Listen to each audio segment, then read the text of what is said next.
La Ciénega Oscura. Hola a todos y bienvenidos a La Ciénaga Oscura, su podcast de mitología, criptozoología y leyendas de todo el mundo. Hoy volvemos a un nuevo especial de Halloween y el último que va a tener por lo menos estas historias que les he traído durante este mes. Así que espero que les guste y la próxima semana vamos a tener algo diferente como el especial de Halloween. Así que vamos allá. Esta historia se llama El Edificio. Vamos. La lluvia tenía la cadencia de un viejo metrónomo. Cuando Lucía llegó al bloque de apartamentos en el centro de San José, las luces amarillas de la avenida se estiraban entre el vapor y los charcos. Las fachadas de concreto parecían más altas esa noche, como si el edificio respirara con cada bocanada de viento. Llevaba el bolso apretado contra su pecho y la llave temblando en los dedos. El ascensor no funcionaba desde la semana pasada, así que subió por las escaleras metálicas que olían a gasolina y humedad. El edificio, un mastodonte de los años 70, con balcones enrejados y placas de bronce oscurecidas, tenía fama de ser frío las noches. Los vecinos murmuraban, nadie, decían, se quedaba mucho tiempo en las plantas superiores. Lucía no creía en esas historias, solo quería llegar al apartamento de su prima, dejar la mochila y salir a buscar un taxi. Un trueno cortó el aire, y la puerta del zaguán se cerró con un portazo seco detrás de ella. En la tercera planta las luces del pasillo titilaron. Lucía apretó el paso. Una sombra se movía al final del corredor. No una persona, pensó al principio, sino el mal plegado del edificio. Pero cuando llegó al cuarto piso la sombra se había acercado. No había nadie en el rellano, solo la puerta del 4B, entreabierta. Del interior venía un murmullo, como alguien parloteando para sí mismo. Lucía frunció el ceño y tocó la puerta de su prima con la llave. Un golpe suave desde adentro. La puerta se dio. Lu, oyó la voz de su prima desde la cocina. Entra, por favor. Cierra. El apartamento olía a café frío y a limón. Su prima besó su mejilla, la hizo pasar y le ofreció una taza que ya había dejado de humear. Lucía dejó la mochila en el suelo y sin darse cuenta apoyó la espalda contra la pared. El reloj de pared marcaba las 10:20. Afuera de la ciudad había un murmullo que parecía protegerlos. ¿Escuchaste algo en la escalera?, preguntó su prima, con los ojos fijos en la ventana. Solo la lluvia, respondió Lucía, aunque no estaba segura. En la ventana una figura se proyectó. La prima siguió mirándola con una mano temblorosa sobre el borde de la mesa. El teléfono del apartamento vibró con un mensaje sin remitente. No te muevas. El pulso de Lucía se aceleró. Su prima palideció, y un minuto después la luz del pasillo fuera se apagó. Quedaron a oscuras, protegidos por las penumbras, cálida de la lámpara de la sala. Un portazo lejano retumbó, no en el edificio, sino en el cuerpo de la noche, anunciando que algo más había entrado en movimiento. La prima pidió que Lucía se quedara adentro. Fue a cerrar la puerta del cuarto y por el rabillo del ojo Lucía vio una sombra al otro lado del vidrio. Una silueta alta que se pegaba a la pared, como si la estuviera oliendo. Entonces la figura alzó la mano y apoyó la palma contra la ventana. No había reflejo, solo una mancha oscura con tinta. El asesino en serie había sido noticia por semanas en la prensa local. Una voz delgada en el noticiero repetía los mismos detalles con calma institucional. Ataques nocturnos, apartamentos vulnerables, puertas abiertas por confianza. Nadie pensaba que lo verían con sus propios ojos, que se rozaría contra su propia ventana, como si tocara una piel de vidrio, perdón. En un susurro, su prima confesó que el mensaje no era para ellas, era para alguien más en el edificio, pero ya era demasiado tarde. Una figura apareció en el pasillo exterior. Se movió con una tranquilidad que mordía los nervios. Golpeó la puerta de al lado como quien toca por equivocación. Luego más abajo, otra puerta. Su respiración era casi musical. Un compás regular entre los golpes. No gritó, No aporreó con violencia. Había un cuidado clínico en su manera de acercarse, como quien desenreda hilos con manos expertas. Lucía empujó la mesa para bloquear la puerta principal y recogió el cuchillo de la cocina con los nudillos blancos.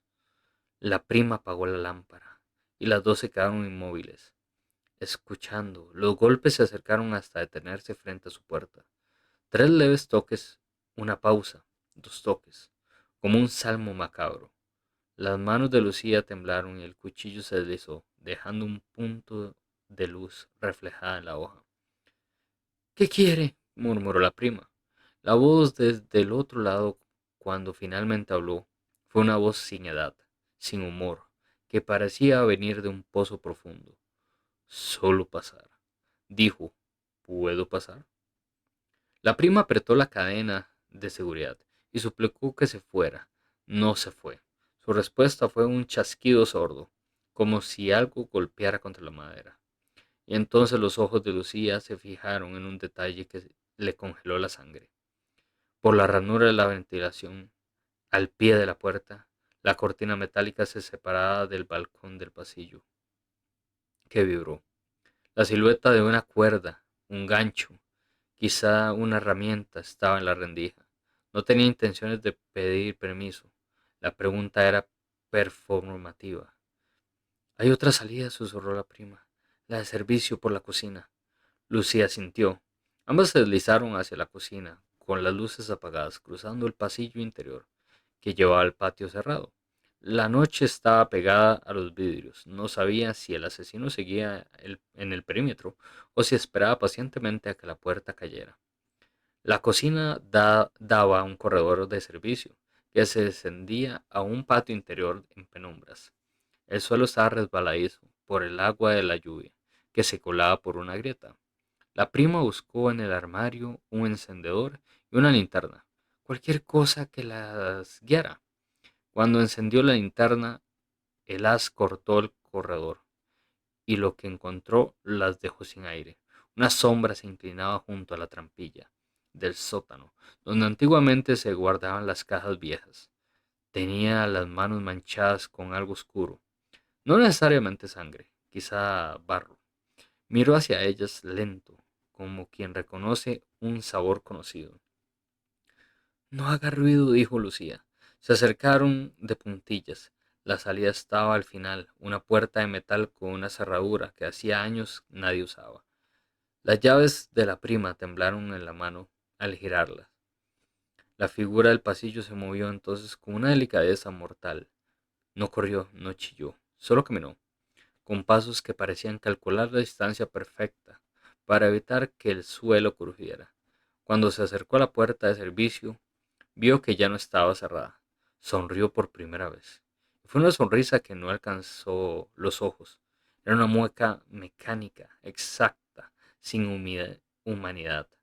En ese momento Lucía comprendió que no buscaba sangre por odio, ni por ira. Buscaba el acto en sí, la confirmación de que el miedo podía paradójicamente darle forma. ¡Corre!, jadeó la prima.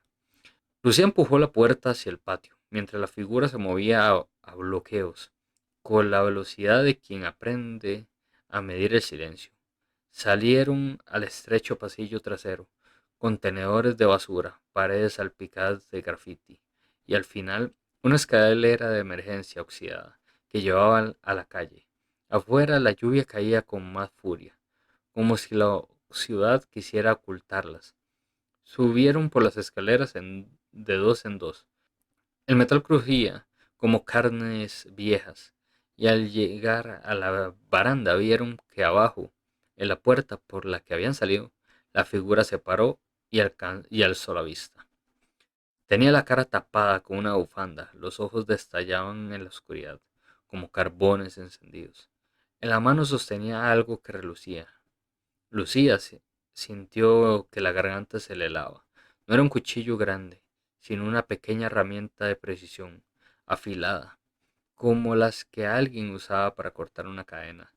Era un plan, era la confirmación que aquello no era un accidente. ¿Crees que se rinde?, preguntó la prima, apenas audible. No, contestó Lucía. No picoteó una respuesta, solo corrió. Bajaron la última parte de las escaleras y se lanzaron a la acera. La lluvia las golpeó como conciencia fría. Lucía tensó la pierna, notando cada latido detrás de ellas. La figura ascendió sin prisa por las escaleras, como si decidiera disfrutar de cada paso.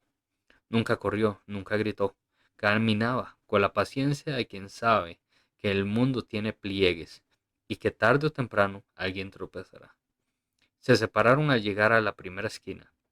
La prima salió hacia un corredor poblado de luces. Lucía decidió cruzar la avenida para buscar una parada de taxis. No miró atrás hasta que fue demasiado tarde. Una mano agarró su hombro con la fuerza de una garra. Lo extraño fue la suavidad de la sujeción, como quien sostiene un vaso para evitar que se rompa. El hombre que la sujetó inclinó la cabeza al oído de Lucía y habló con esa voz que ya conocía. No corras, dijo. Corre y el miedo se volverá rutina. Lucía reaccionó con la vida entera en los músculos. Zafó la mano de aquel agarre. De un empujón sintió que algo la rozó por el costado y un dolor cortó, como si la hubieran arañado. No era profundo, pero fue suficiente para que el asesino supiera que podía alcanzarla. Ella gritó con todas sus fuerzas. Ese grito puro y humano fue la flecha que rompió la noche. La gente miró, un vecino encendió la luz de su portal, un perro ladró y un taxi detuvo su marcha. El asesino retrocedió un paso, como si la luz no le gustara. En ese vacío, Lucía se lanzó dentro del taxi, y la puerta se cerró con un golpe que sonó como un juramento. El taxista preguntó si estaba bien. Sus manos no dejaron de temblar. Desde la ventanilla Lucía miró hacia atrás. La figura estaba en la acera, empapada, con la bufanda pegada a la cara, y sin embargo erguida, completamente, en esa postura de quien no ha perdido nada. Levantó una mano y la saludó con la misma neutralidad con la que alguien saluda a su reloj. La lluvia volvió a cubrirlo, y por un instante pareció disolverse en el humo urbano.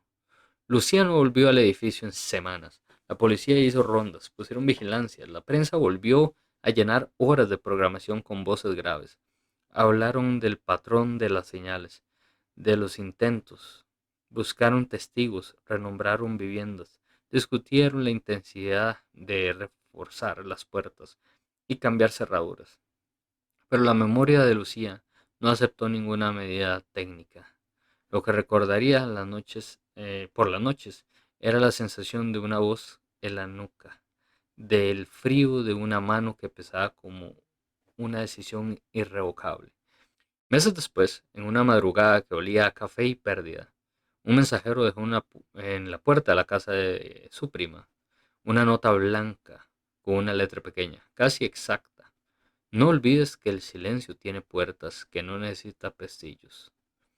No había firma. Dentro una fotografía de la ventana donde había estado, tomada desde la calle, con una figura apenas perceptible, recortada en el vidrio. Era la última imagen que Lucía necesitó para saber que la ciudad guardaba piezas que no siempre se rompen con la luz. Esa noche antes de dormir, Lucía cerró la ventana con 3 vueltas de la llave y colocó una silla contra la puerta. Miró la cerradura, juzgó la seguridad y aún así, mientras la lluvia tamborileaba, sintió que algo no dependía de la cerradura. Comprendió que el asesino había enseñado con su paciencia una lección más íntima, que hay presencias que no se pueden atrincherar, ni con candados ni con ladrillos. Solo se puede aprender a vivir con el recuerdo de su figura al otro lado del vidrio, esperando pacientemente el momento en que la ciudad baje la guardia otra vez. El edificio siguió en pie. Las placas de bronce se oxidaron un poco más. De vez en cuando una vecina comentaba que había vuelto a ver a alguien detenerse frente a la ventana y quedarse ahí. Muy quietos los porteros cambiaron de turno, pero Lucía cuando pasaba por la acera no dejaba de mirar las ventanas enrejadas. Sabía que la prioridad aquella noche había sido la evasión. Sabía también que el asesino no solo intentaba matarla, intentó que entendiera algo. Quizá la forma en que la ciudad protege a los vivos y a la vez alimenta a sus sombras. Y en la última imagen que se guardaría para siempre estaba la silueta partida por la lluvia, saludándola con la mano en alta, una despedida que no necesitó ni una sola palabra. Y es la historia que les traigo el capítulo de hoy. Perdón si me traigo un poco, pero no sé, andaba como raro. Espero que les haya gustado, espero que disfrutaran las 4 historias del mes y la próxima semana vamos a ir con algo más para terminar el especial de Halloween. Yo soy por su pool, Jeremy Jiménez, y sin nada más que decir, hasta luego. Bye bye. Adiós. La ciénaga oscura.